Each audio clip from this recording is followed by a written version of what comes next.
Hi friends, আমি রুদ্রসী। আজকে আবার একটা ইম্পর্টেন্ট টপিক নিয়ে আপনাদের সামনে চলে এসেছি। আজকের দিনে চিন্তা কার নেই বলতে পারেন? প্রত্যেকটা মানুষ চিন্তাগ্রস্ত এবং ক্রমাগত যত দিন যাচ্ছে আমাদের চিন্তা যেন আরও বেড়ে যাচ্ছে। আর অতিরিক্ত চিন্তা থেকে তৈরি হয় দুশ্চিন্তা, আর দুশ্চিন্তা যখন প্রচুর মাত্রায় হয় তখন আমাদের মন হয়ে ওঠে চঞ্চল। আমরা যদি আমাদের এই চঞ্চল মনকে সান্ত্বনা করতে পারি তাহলে ভবিষ্যতে দেখা দিতে পারে বিভিন্ন রকম শারীরিক সমস্যা। আর মন যদি অশান্ত থাকে তার প্রভাব সরাসরি যায় ব্রেনে। ফলে মেন্টাল হেলথ যদি অসুস্থ হয় তাহলে শরীর অটোমেটিক্যালি অসুস্থ হবে। কারণ প্রত্যেকটা শারীরিক সমস্যাই তৈরি হয় প্রথমে আমাদের ব্রেনে। তাই আজকে আমি আমার ভিডিওতে আপনাদের জানাবো কয়েকটি স্বাস্থ্যকর উপায়ের মাধ্যমে কিভাবে আপনি আপনার চঞ্চল মনকে শান্ত করবেন। আজকে কি আপনি আমার চ্যানেলে প্রথম দিন? তাহলে এখনও সাবস্ক্রাইব করেননি? তাহলে চ্যানেলটা অবশ্যই সাবস্ক্রাইব করে বেল বটনটা প্রেস করে রাখুন। তো আমি রুদ্রসী, প্রফেশনাল ওয়েলনেস কোচ। আপনি দেখছেন আমার ইউটিউব চ্যানেল ওয়েলনেস হাব। সুস্থ থাকুন, সুস্থ রাখুন।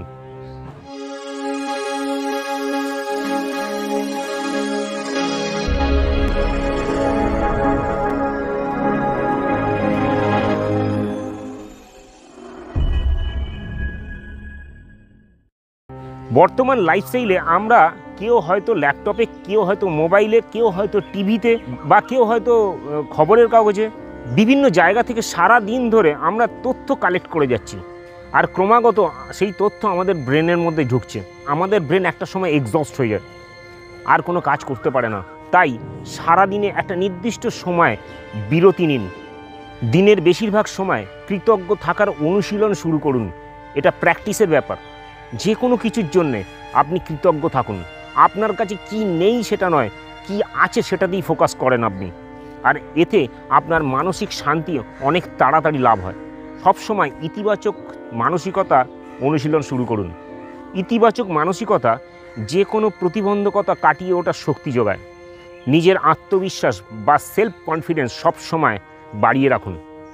আপনি আত্মবিশ্বাস বাড়ানোর অভ্যাস যদি করতে থাকেন তাহলে এটা আপনার মানসিক শক্তি প্রদান করে এবং আশার সঞ্চার করে।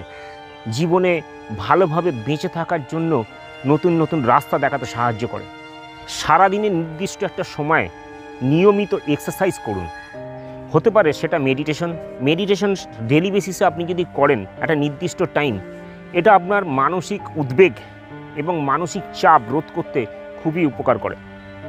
মানসিকভাবে যে কোনো একটা নির্দিষ্ট উদ্দেশ্যে কাজ করার অনুশীলন শুরু করুন। নির্দিষ্ট একটা প্ল্যান সেট করে সেই অনুযায়ী ক্রমাগত কাজ করার অনুশীলন তৈরি করুন। এটা আপনার ফোকাসকে শিফট করে দেয় এবং আপনার চঞ্চল মনকে অনেক বেশি শান্ত রাখতে পারে। সামাজিকভাবে যোগ স্থাপনের অভ্যাস তৈরি করুন। এই অভ্যাস তৈরির মাধ্যমে আপনি আপনার মানসিকতা অনেক বেশি দৃঢ় করতে পারবেন এবং আপনার মধ্যে নিঃসঙ্গতা বোধ দূর করার একটা আলাদা ক্ষমতা তৈরি হবে। এছাড়া আপনার বিশ্বাস তৈরি হবে যে আপনি শুধু এই পৃথিবীতে একা নয়, আপনার সঙ্গে আরও কিছু মানুষ আপনার চারপাশে রয়েছে যারা আপনাকে সবসময় সাহায্য করার জন্য তৈরি। আপনার মন চঞ্চল হলেই তাকে অন্য কিছুতে ফোকাস করান। এমন কিছুতে ফোকাস করান যেটা আপনাকে আনন্দ প্রদান করবে, যেটা আপনার ফিলিংসকে অনেক বেটার করে দেবে এবং আপনার মনের শক্তি যোগাবে। সেই ধরনের কিছু অ্যাক্টিভিটির মধ্যে আপনি আপনার মনকে ফোকাস করতে সাহায্য করুন। যানবাহনের মতো আমাদের শরীরেরও প্রয়োজনীয় জ্বালানি খুবই দরকার। আর এই জ্বালানি সঠিক সময়ে সঠিকভাবে সাপ্লাই দেওয়াটাই আমাদের গুরুত্বপূর্ণ কাজ। আমরা যদি আমাদের শরীরকে শুধুমাত্র পরিশ্রম করাই, কিন্তু সঠিকভাবে যদি আমরা আমাদের শরীরে প্রয়োজন মতো খাবার না দিই তাহলে সেখান থেকেও আমাদের মন চঞ্চল হতে পারে।